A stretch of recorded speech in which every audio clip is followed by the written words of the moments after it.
Punto de vista sa maiinit na isyu ng bayan, tiyak mapakikinabangan. Mga ahensyang usad pagong ang serbisyo, kakalampagin. Mga tauhang nakatunganga, gigisingin.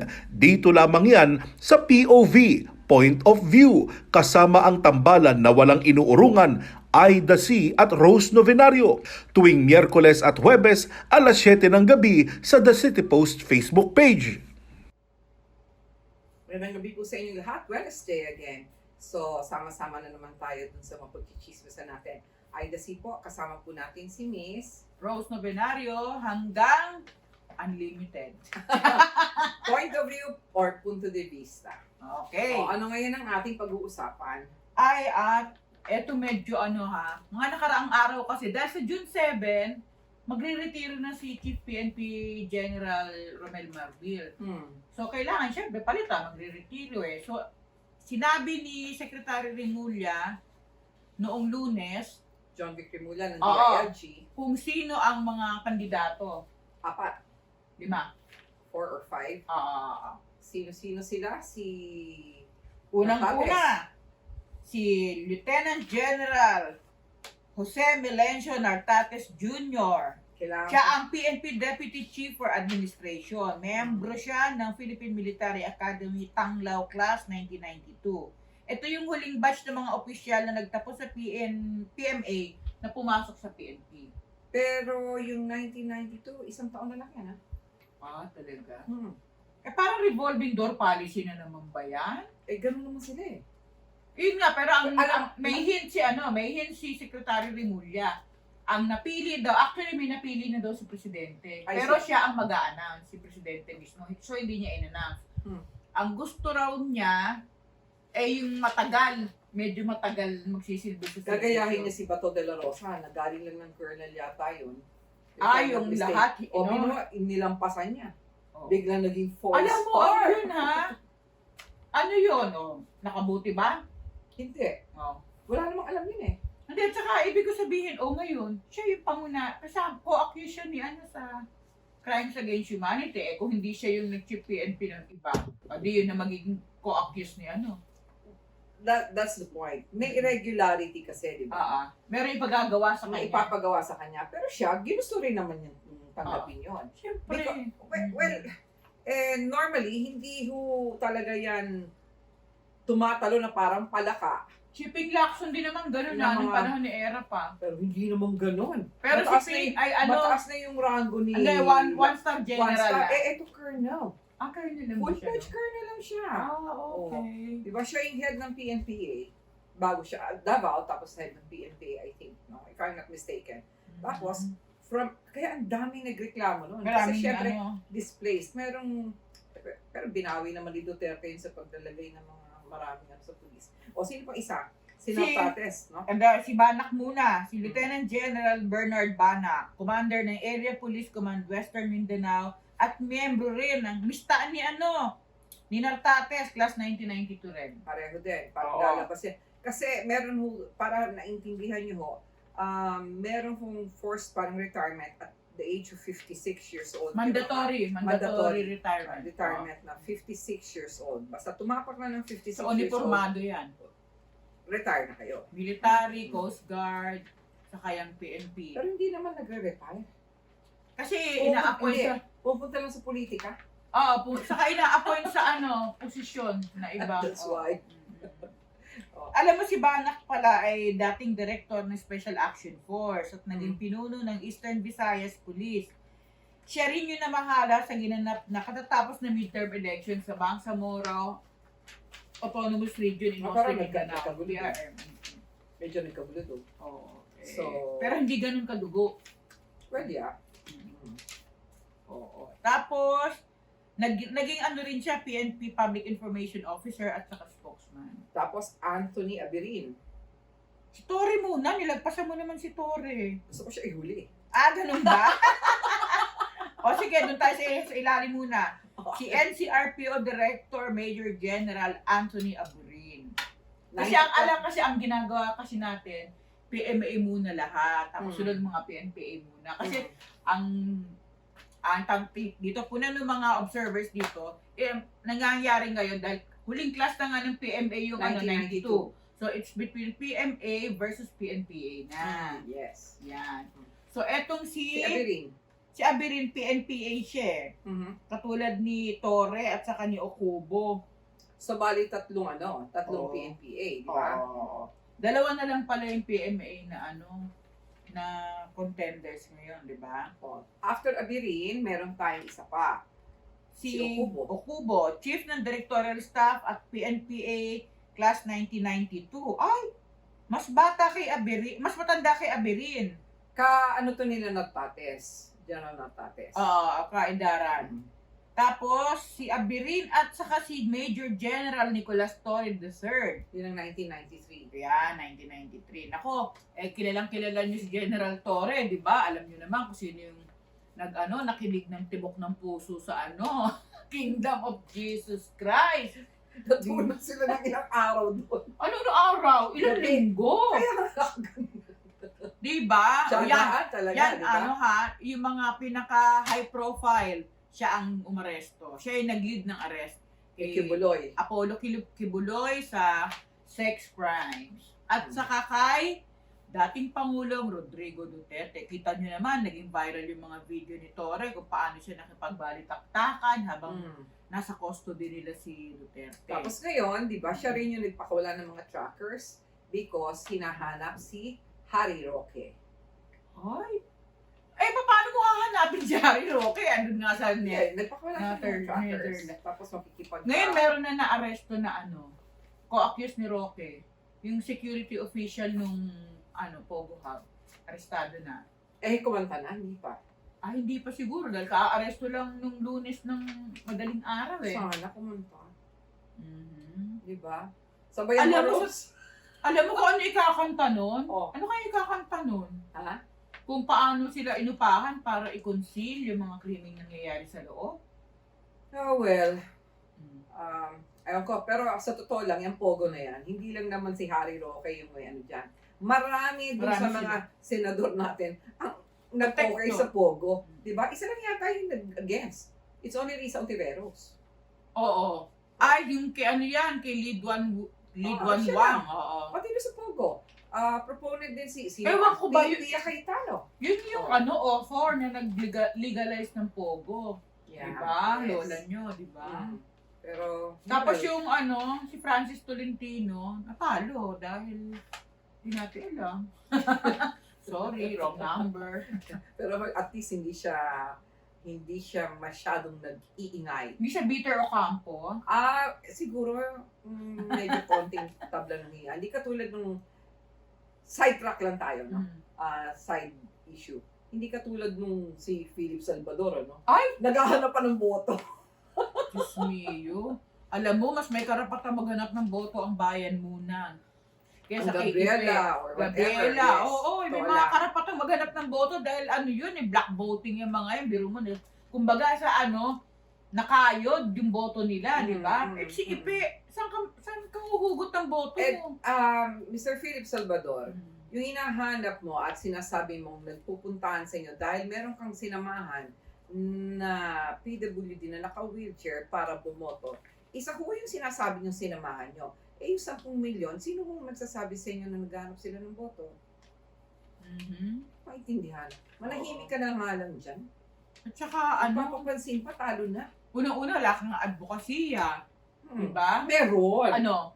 Ano po ba ang bill na ipapasa nyo? Anong sabi niya? Alam mo, ang gusto ko, yung sa mga adik. Nag-role play ako. Kasi alam mo yan, mga dapat bigyan ng, ng pagkakataon. Para namang walang drug rehabilitation, Kaya ha? nga, Parang kasi, bago, ha? yung mga bill na ipapasa mo, pag hindi sila na-rehabilitate, paano na lang? Di kung ayaw nila, pagkatapos, bahala na sila. Yun ang bill niya. Oo. Buti na lang, Diba? babuka, hindi ka naging Nag-monologue bill. ako. Buti na lang, naging babuka, hindi ka bill, di ba? Kahit pa paano Ay, meron siyang nako. bill na hindi ko maintindihan. Biglang napabuntong hininga. Doon sa 5 na yon, what do you think is, let's second guess. Ang sabi ni Secretary Remulla, DILG, Ngayon kasi, paiba-iba, sabi niya. Every year, iba ang directive, Totoo naman yun. vision, mission statement. My goal is, isa na lang, no matter who the chief PNP is. What do you mean, isa na lang? Sabi niya, gusto raw niya yung tenure ng chief PNP, more than 1 year naman sana. So, kailangan natin meron continuing vision na may buy-in ng lahat ng PNP as the years go by. So, when he says that, parang anong sinasabi niya? Yung mas matagal o babaguhin niya yung mandatory retirement? hindi niya pwedeng baguhin yun, batas yun eh. Eh, kaya nga. Hindi, ang ibig niya sabihin, ang magiging choice niya, yung pinakabata. Pinakabata. Pero, okay, let's say for 2 years or 3 years, kung sino man yung pinakabata na yun, it will remain that way. Pero kung talagang sinasabi natin, continuing vision, what happens after the 3 years? Hindi naman bago, hindi lang naman sa PNP yan na pabago-bago na revolving door policy eh. Kasi, alam mo, supposedly, independent dapat yung Philippine National Police. Independent din yung military natin. Ang ano nila dapat, ang loyalty nila, pledge of allegiance nila to the country. Ang nangyayari sa atin, hindi. Since ang nag-a-appoint, politiko. So, pag merong sinabing ganito si Poncio Pilato, yun din. So, yung continuing vision, even if for the sake of argument, we get the most youngest among the candidates, it will not happen. It will only continue for 2 years. And then here comes another one, and then depending on who is seated at the helm, iibahin din. So, I think yung root cause is that yun ang dapat baguhin. Di ba? So, sa ngayon, ano bang tingin mo, ano bang legacy ni Marbil?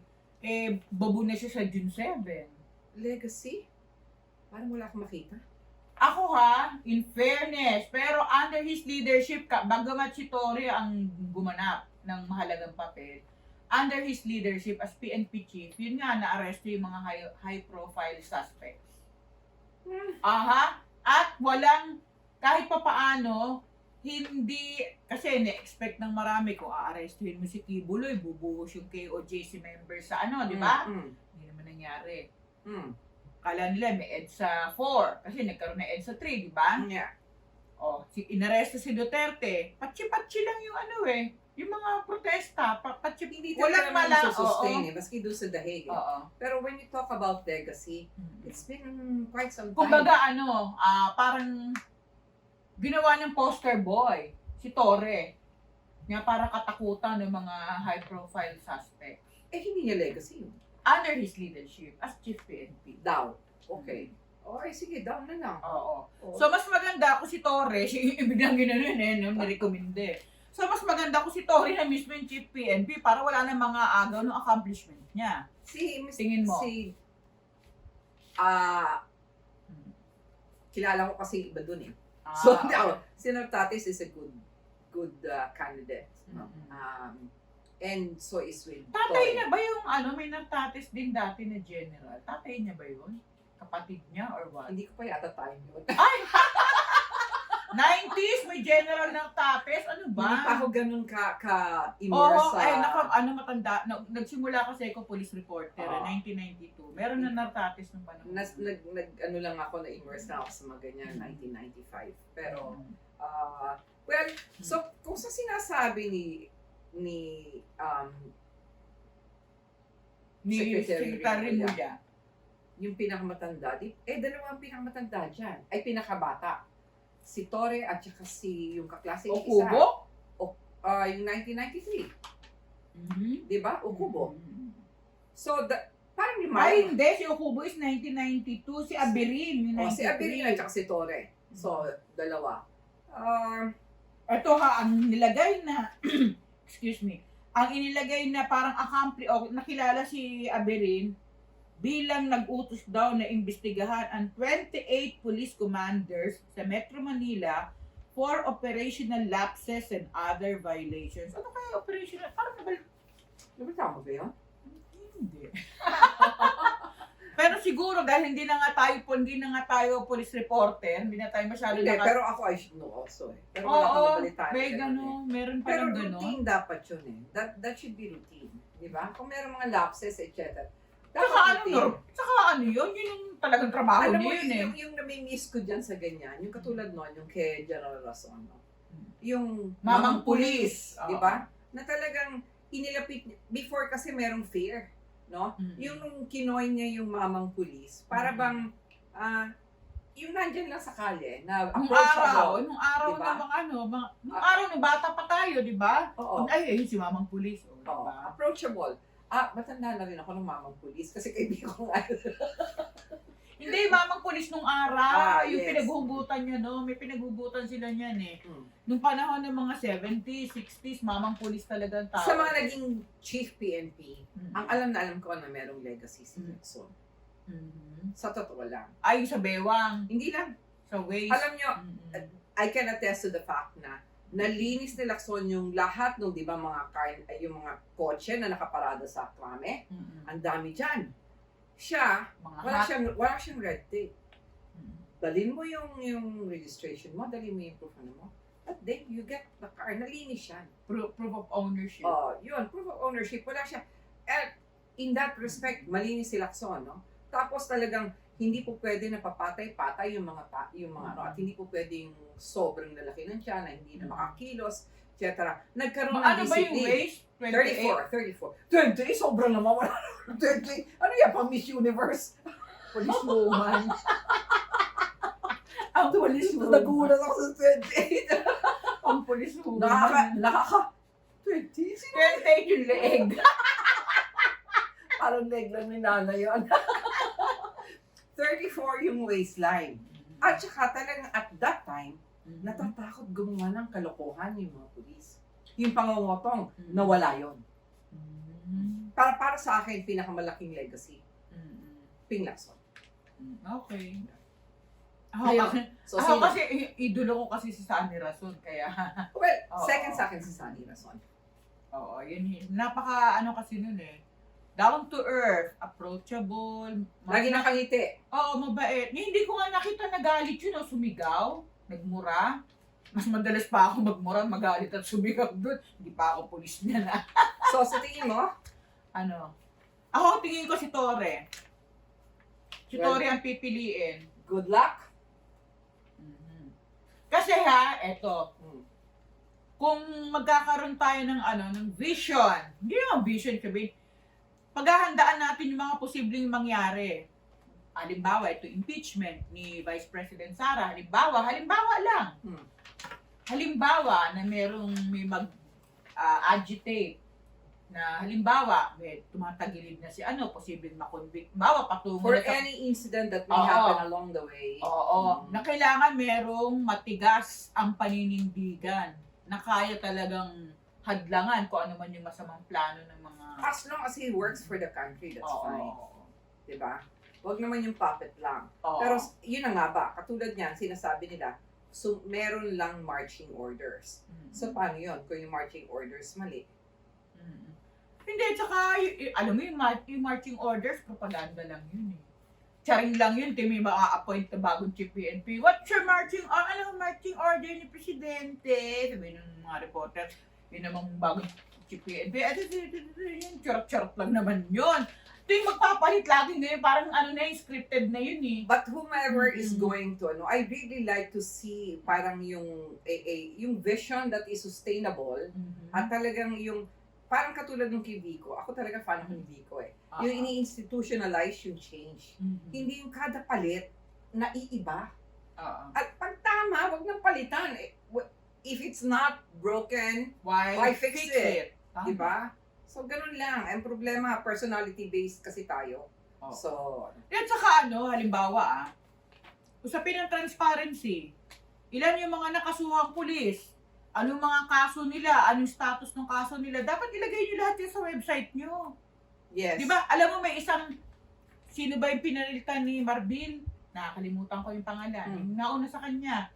Naglabas siya ng policy na yung mga suspect daw na pag may pulis na sangkot sa krimen, bawal daw ilagay yung pangalan ng pulis. Bakit bawal? Yun. Pero pag civilian, nilalagay. Oo. Di ba? Mas Bakit lalo ngang dapat malaman ng tao Because kung they're sino yung... in power. They have authority. Hindi po pwedeng Oo, abusuhin. ayun, isa nakalimutan ko na eh. Can you imagine? Yung pinalitan ni Marbil. Dapat yung pinagkakatiwalaan mo yung mga pulis. Tapos yung pala yung mga gago. Oo. Isa yun sa mga inalmahan ng media eh. Kasi, Mali di ba? Saka yung, meron pang ginawa yan noon eh, yung bawal tumingin sa blatter, police reporter kayo yung pangunahin. Pag darating ka sa police station, yun agad ang hahalongkatin ng At saka sa blatter eh. totoo lang, bakit may pagbabawal? Yung Public document public yun. document yun. Oo. Actually, meron tayong freedom of information. Oo. Di ba? Sa salita, pero wala sa gawa. Oo, salin nga, tanago eh. Natago Oo. rin eh. Ay, Oo. nako, si Martin, Ayan. andyan pa ba? Eto ayan ha. Speaking of SALN, kung gusto mo ng may vision, mission, charot-charot, lahat ng SALN, lahat ng mga pulis mag-submit ng SALN at kung sino yung open nyo yan. Oh, may technique kasi dyan. Ano. Hindi pinapangalan sa kanila. Yun. Pinapangalan sa kanila mga esposa. Esposas? Okay? Sige. For some, ganon. So, hindi mati-trace. Pero kung magaling yung ombudsman, kung magaling yung Draft investigator. investigator, kayang i-trace. Galingan nyo. Sinasabi na namin sa inyo kung anong ginagawa. Alam mo, sa totoo lang, ang kulang sa pulis napansin ko, including the military, yung counterintelligence, yung pagbabantay nila sa sarili nilang hanay. May takitan kasi dyan eh. Ayun nga. Mista, So, yun nga ang alisin nyo. Alisin nyo yun. Pag mali. Diba? Correct. Alam nga naman yung civilian lang nagkakamali, yung uniformado, hindi. Ano Marami ang yung sweldo? maayos na pulisan. Do not get us wrong. Mm. Ang sinasabi namin, yung nakikita namin kadalasan nagiging kalakaran. Pero marami hong hindi ganun. Oo, mas marami namang matino kaysa sa hindi matino. Yes. In fairness. Ano pa ang isa pang natin? Naku, mabubwisit sila dito. Alin? Yung number coding. May driver ako, hindi ko yung problema. Ay, Rich! Meron ako sariling driver. Diba? Hindi ako nag-drive. Oh, Diba? ito problema to. Ito may number coding na, may odd-even scheme pa. Saan ka lulugar? Buti na lang, ang number ko, ano yan? Kung halimbawa, ang ending ko is 2. Ikaw ay bawal sa EDSA ng Martes, Huwebes at Sabado ayon sa odd-even scheme. Pero sa number coding, Tuesday pa rin naman, di ba? Pero, Hindi, Monday. Monday ka bawal nun. Oh, Di ba pag sa so bali number dalawang coding? araw ko bawal? Oo, bawal ka dalawang Alam araw. nyo, ito sabihin ko sa inyo. No? Nakita natin yung ginawa nila dyan. Mhm. Di ba? Pinagbawal, coding, number coding. Kasi nga, EDSA rehabilitation Oh. naman to. No, but this is what is going to happen. Mhm. Hindi ho na ayos yung problema ng traffic. Why? Mhm. Because yung mga tao merong kayang bumili ng sasakyan. Dalawa, tatlo. Bibili lang ng sasakyan at mamimili lang ng ibang plate number. Sa totoo lang, pinagdududahan ko yan before eh. Tingin ko may naglabi. Kasi kung pinag-isipan mo yan, that is not the solution. Kung pinag-isipan Car yan, company? tingin ko may naglabi car companies. Kasi dumami yung sasakyan. When in fact, ganito yon. Kung isa lang sasakyan mo at wala yung coding na yan. Ano, isang ano lang, di ba? Isa lang, hindi kailangan bumili. Yung isang mag-grab, yung isang magte-taxi, isang magkukommute, isang gagamit ng kotse. Di ba? Ngayon, dahil hindi nila magamit, wala silang vehicle na pwedeng gamitin, they have to get another car. So, dalawa na ngayon. So, dun sa times na hindi sila coding or wala rin silang color coding or number coding, dalawa ngayon yung nakalabas na sasakyan versus 1. Kaya kalokohan yan eh. Pero Kalokohan yan. ang mga TNVS exempted eh. Oh, Mga public, kalokohan yan. public Sa totoo lang. utility vehicles exempted yan. Sa Very- private lang yan eh. Yung Kaya, uneven. At sino ba gumagamit ng maraming kotse, di ba? Oh. So, lalakas ang kita ng mga TNVS, no? Oh, well, I don't know, or car companies. Pareho sila. Di ba? Oh. Tapos, Naku po, alam mo, ang laki ng problema ng Pilipinas, EDSA lang yan, di ba? Parang ano, Eh, sinabi ni Duterte, ayusin niyo yung traffic na yan. O, kita mo, nandun na siya dahil iniwanan niya yung Metro baka Manila. naman traffic sa Degang aayusin Wala niya. naman eh. Wala na nga yung nagpipiesta doon. Eh kasi pinagbawal. Ano yun eh, residential area yung lugar eh. O, tapos ginulo Alam mo, nila. di ba Parang doon? bazaar, nagbubutik. Residential area ay samantalang detention facility, tapos nasa residential area, di ba? Tama yun. Oo, Diyos ko. Ano pa yung isa? Ano nga yung bukod sa number coding? Ano pa ba yun? Hindi. Ito, pumunta na tayo dito sa eklabo ni Presidente. Yung Anong Curtis- eklabo? yung courtesy resignation eklabo niya sa cabinet secretary. Yung parang pinag-resign, courtesy resignation. Pinag-resign na lahat, di ba? So, meron siyang tinanggap, meron siyang hindi tinanggap. At meron pang, hindi natin, alam mo, sa totoo lang, parang hindi tayo nakapagbasa ng, baka kanina may in-announce, bigla tayo umupo rito, so hindi pa natin nababasa. Ay, di ba yun, sa ah. akin na lang nila?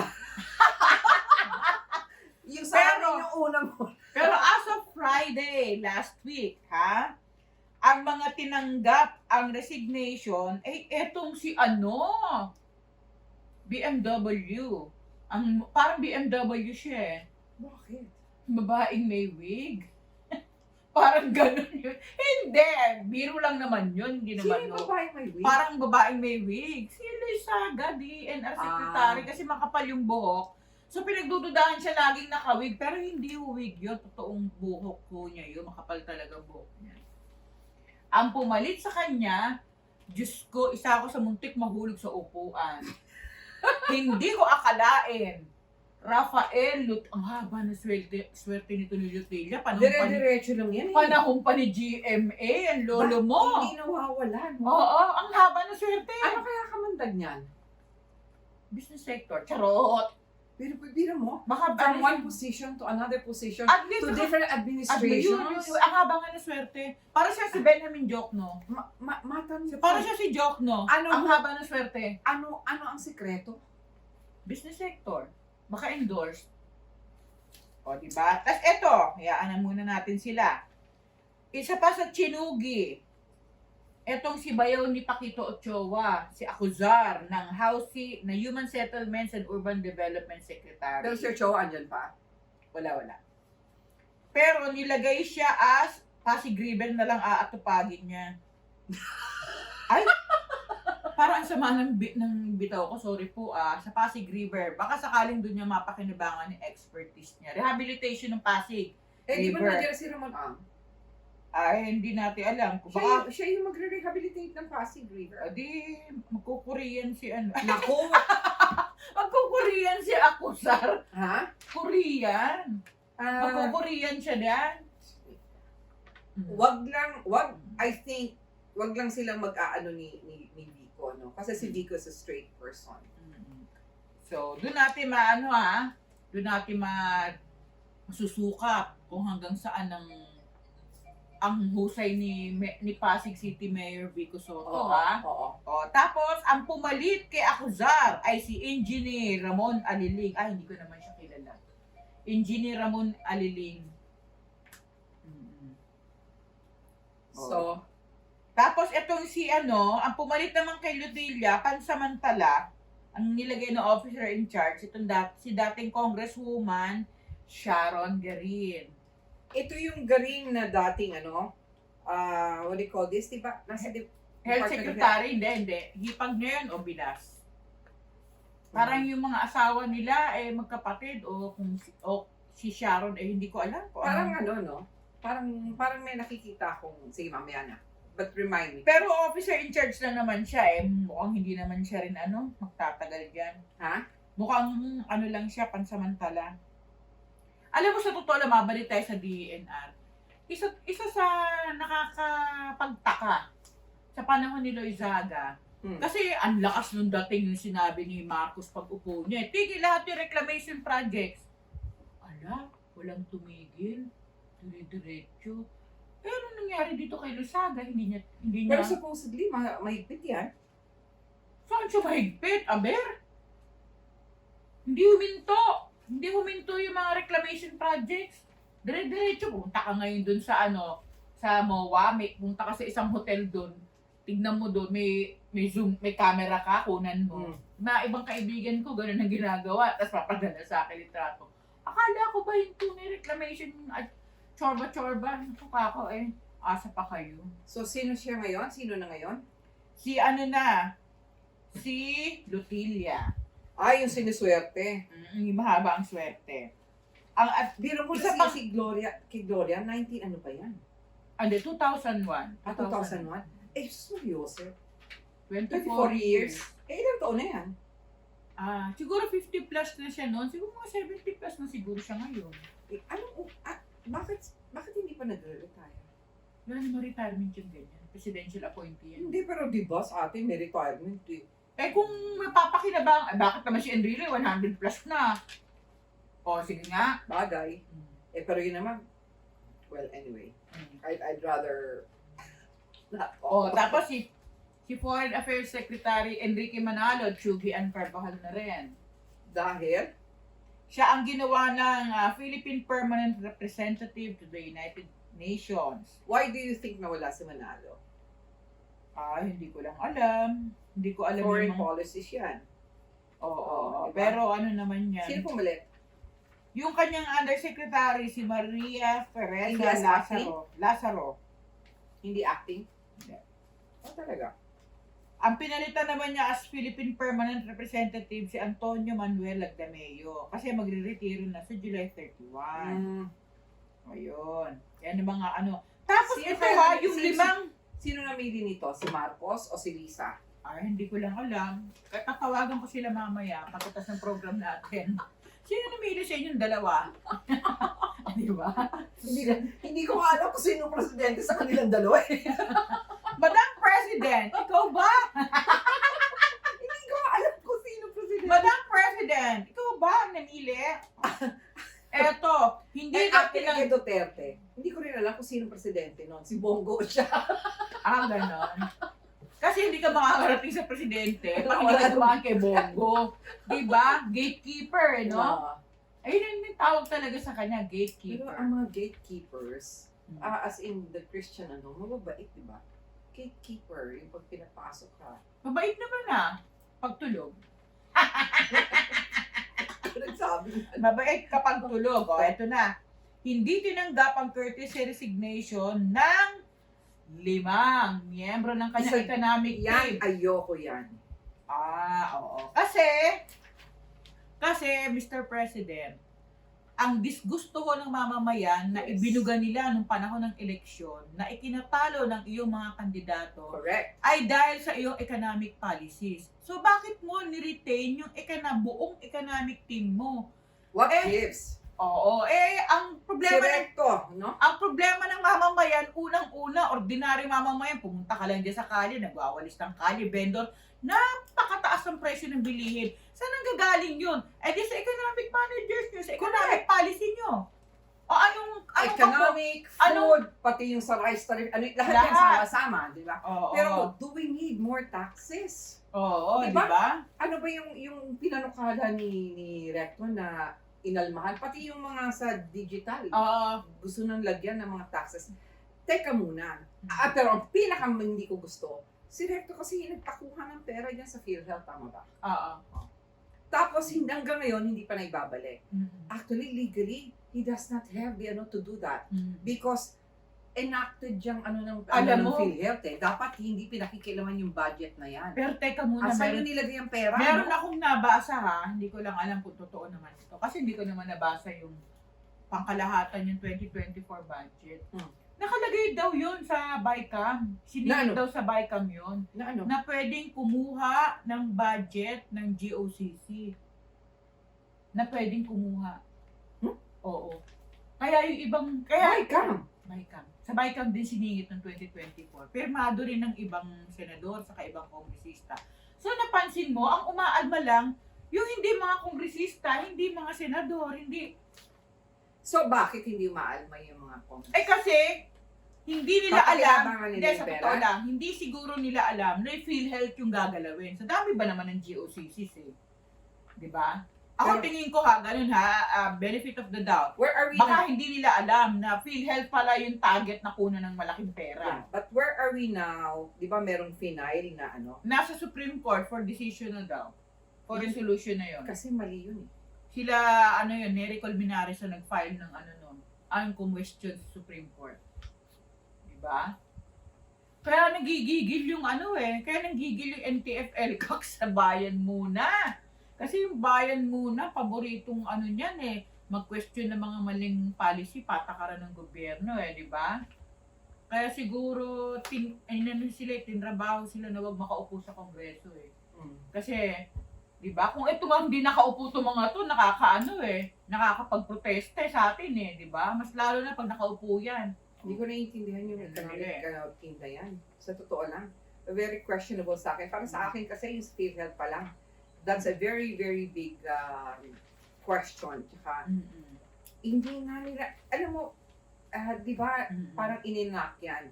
So, yung money dyan should not be somewhere else, but it's only for that purpose. So, hindi nyo pwede i-divert. So, I would be very much interested to find out kung what the Supreme Court would decide. Kasi dapat yan ibalik. Hindi, ito pa.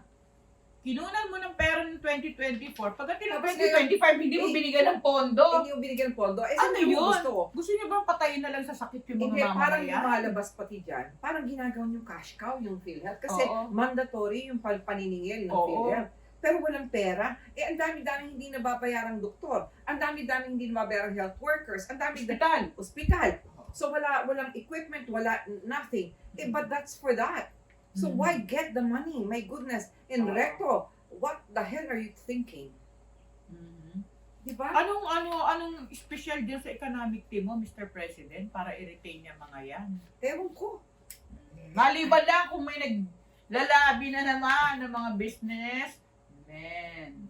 For what? Para saan yung nila? Protection sa negosyo nila kasi pabor sa kanila economic policies na ginagawa ng mga yun Hindi, nadala ba sila ng mga businessmen na yun? Gumanda ba yung showing nila dun sa election? Yun nga. Di ba? Pero syempre, sa totoo lang, kaplastikan lang naman yung na-depress ka sa resulta ng election eh. Diba? Ang nakakasiguro ha, hindi, eto ha, hula ko lang naman to. Nakaka-depress siguro dahil syempre, yung showing ng kanilang alyansa din nitong eleksyon, baka nakabawas sa mga mag-aambag. Pwede rin. Oo. Kaya kailangan, kumbaga mameki tayo ng kunyari, may shakedown tayo. Mameki tayo, kunyari, pero may alam mo, ginagawa tayo. It's parang nag-revolving ano lang eh. Oo. Paulit, nire-recycle nyo lang yung mga tao. Talagang wala na ho tayong magagaling ng mga na matatalino at saka malilinis ng mga gabinete. Wala na ba tayong makuha? My goodness! Recto, ibalik nyo sa PhilHealth kasi ang dami-daming pwedeng pagpuntahan ng pera na yan. Hindi, huwag na sabihin na kasi it's just there, hindi pinakikinabangan. It's just there, hindi pinakikinabangan kasi hindi nyo binabayaran yung mga dapat yung bayaran at hindi nyo ginagastos para doon sa improvement ng mga hospital at health services ng Pilipino. At nga, balik tayo ulit. So, kung yung mananatili economic team, wala tayo makikitang pagbabago sa economic policy. So mananatili ang mataas na presyo ng bilihin, mataas na singilin sa kuryente, tubig, pagtaas ng presyo ng gasolina, dire-diretso yan, di ba?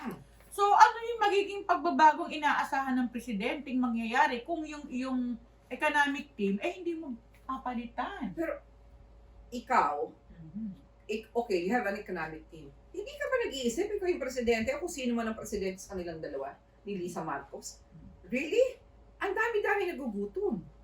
Di ba? Doon mo sa mga nag-iisip na ayaw lang ho namin kay Duterte, mali ho kayo doon. Parang namin sila ngayon.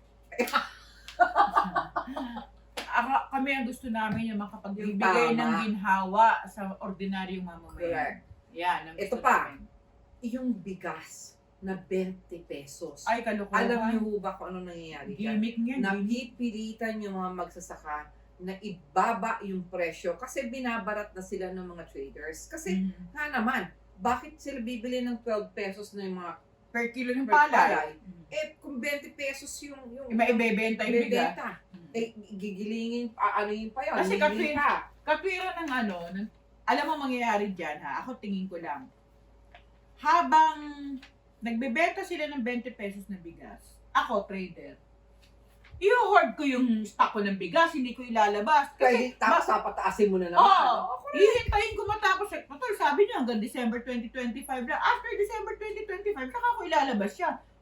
Pwede ko rin naman siya ibenta na mataas. Diba? Eh, bubuk-bukin yan.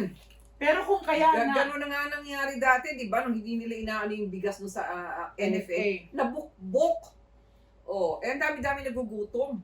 Yeah, kasi nga, sa bilyar. kasi nga, ang pinayagan nga nila yung mga rice smuggler, di ba? Oh, ano na pala nangyari doon sa sinasabi nila? Investigation. Investigation. At Alam mo, tanungin natin kay Claire Castro yan. Hindi, kasi ang dami-dami nilang sinasabi. Oh, tama. Imbestigahan si Crime Water. Lessons learned, etc. Okay, now that you have learned your lesson, what now? Ano na yung ginagawa nyo? Eh, puro salita. Asan na yung resulta ng investigasyon nyo dun sa opisyal na gobyerno na nag-smuggle ng bigas?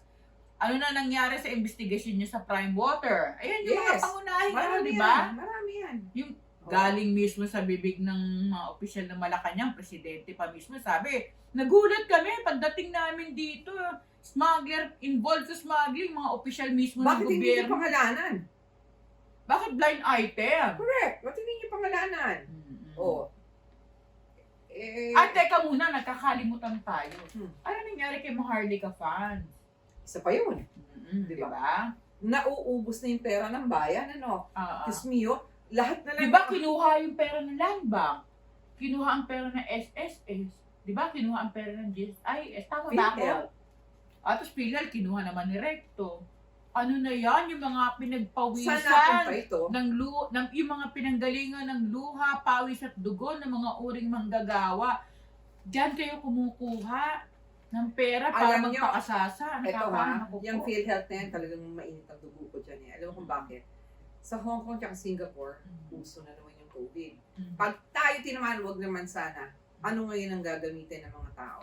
Mag-aala COVID na naman tayo nung ginawa nung sa Utang before, dito, utang doon. utang, pero Utang, nasaan yung pe? utang ng ina ninyo.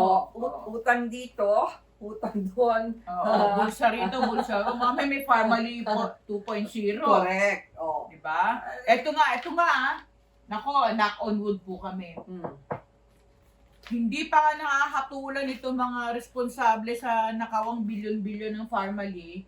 Nako, baka magkaroon pa ng 2.0 yan. Naku po. Saan na tayo pupulutin? I don't know.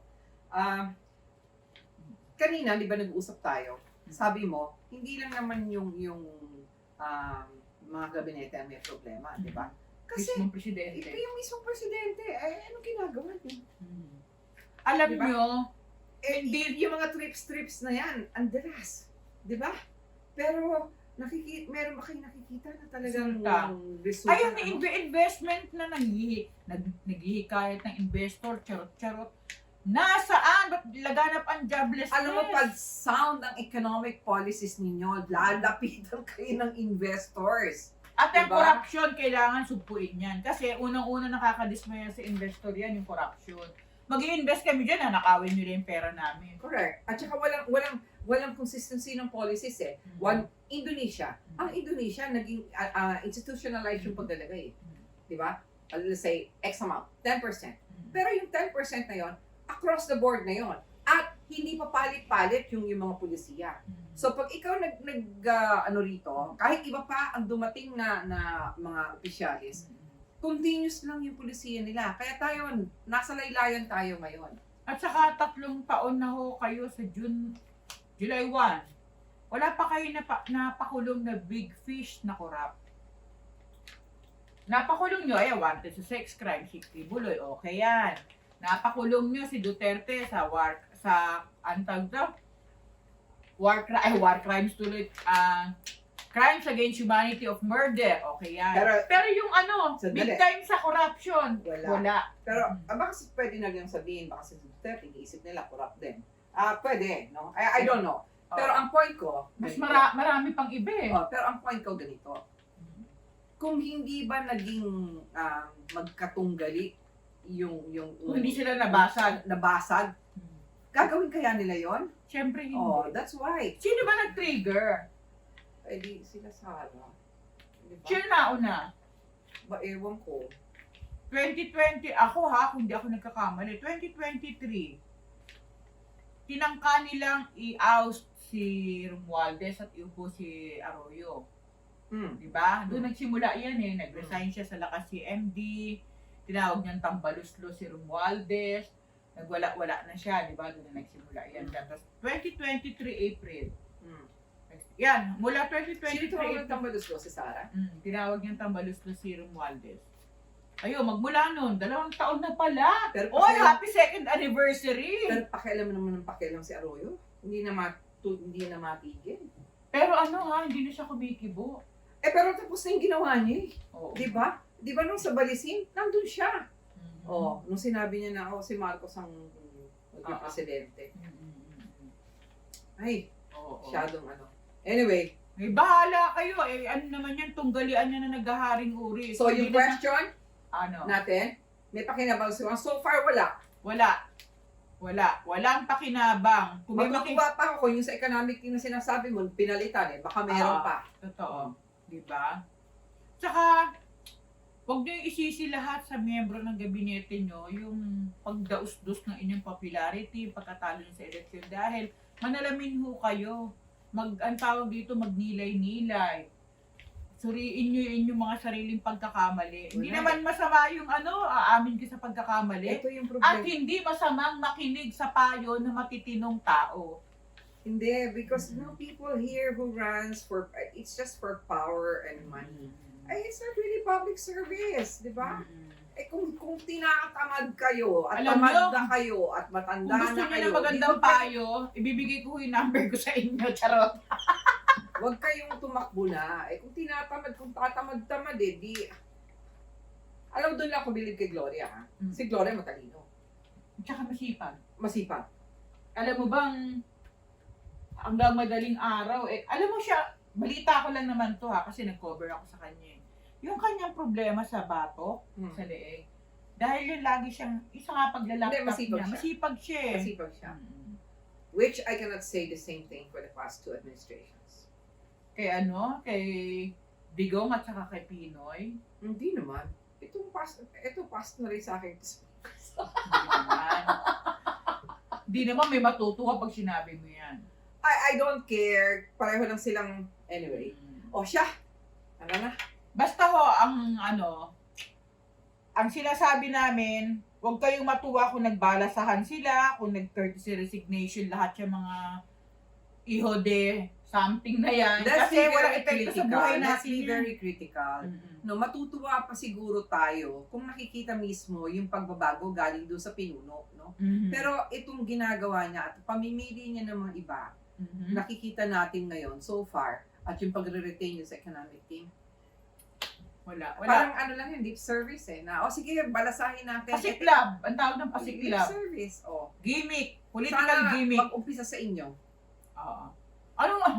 Alam mo kung mag-uumpisa sa kanya, sumabit siya sa bus na punong-puno. Mamalengke siya sa putikang talipapa. Suplado din yan, di ba? Ayaw magkamay-kamay. Talaga? Pareho naman sila. Di ba, ang daming video nung nakita na yung isa nga, nag-a-award ng parang yung Check-checkehan. biglang binagsak. Napanood mo ba yun? Oo! Sus Maria Jose. Nabigat, nangawit siya lit kasi palit kasi yung kamay niya Basta eh. na lang niya binagsak. Oo. Yung ina-awardan ng ano. Alam mo sa totoo lang ha, ito ha, Pagkabastos, no? based sa experience natin sa Malacanang, ang hina ng protocol officer nun. At saka ng mga close-in security. Pag gano'n, lagi ka nakatingin sa subject mo. Bawa, ikaw close-in, ikaw yung protocol officer. Nakita mo na yung itsura ng babae, nagagalit siya at nangangawit na siya. Dapat may bigla na lang tatakbo doon, nasasalo doon. Hindi yung inintay pa nila na baliwalain nyo Alam yung mo yung makikita kayo sa camera. yung Kesa naman yung gano'n. Yung protocol na yon, actually, para sa akin, that's fine, no? Mahina. Pero di ba, yung pag-uugali, sus Maria Jose. Katulad, well, hindi lang naman sila may monopoly ng ganung pag-uugali. Yung mga nanununtok, mga sheriff, marami nagmumura. Oy, diba? may isang viral na ito, last na lang hutong chika. Kailan lang, ito nung nakaraang araw lang, kinakamayan ni Vice President Sara lahat ng kandidato ng PDP laban except Bongo. Biro mo, eto na si Bongo ha. Bawa, ikaw si Bongo, ako si Sara. Sige, maganyan ka. Na ganyan, gaganyan.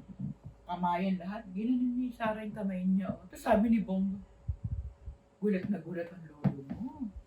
Diyos mio. Ano siya? Talagang ano tong si Vice President Sara, walang patumangga. Walang patumangga kung mang-asar o mang-bastos o di ba? In a way, Mm. hindi siya ipokrita. In a way, no? In a Mhm. way. Pero there is a thin line between rudeness Mm. and sincerity Tama. and courtesy. Pwede namang hindi mo gusto yung tao, pero Hindi na may kababawas ang pagkatao mo yun kung kinamayan mo yun, di kaya ba? wala kang tulak. Pero ha, Puro tulak. pero ha, sa totoo lang, nung nakulong si Zulaika, di ba, pinuntahan ni Ay! Bongo, nagyaya si Bongo at saka si Bato, naalala mo, nag-stay sila doon kung saan nag-stay si Zulaika. Oh, di ba?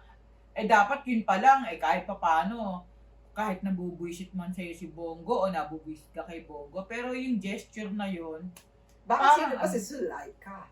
the chief of staff of Vice President. O bakit tatanawin utang na loob ni Sara yung kay Bongo? Who is Zulaika? Eh kasi nga, dinamayan, di ba siya nga kasi nagwala siya no, di ba? Yung pala nung madilim na yun, may kuryente pala nun, sinadya na palang patayin daw yung ilaw, sabi nung ninaptaas. Yung nagmumura siya. Oo, sinadya, may kuryente namang pala doon. Talaga na pinatayin.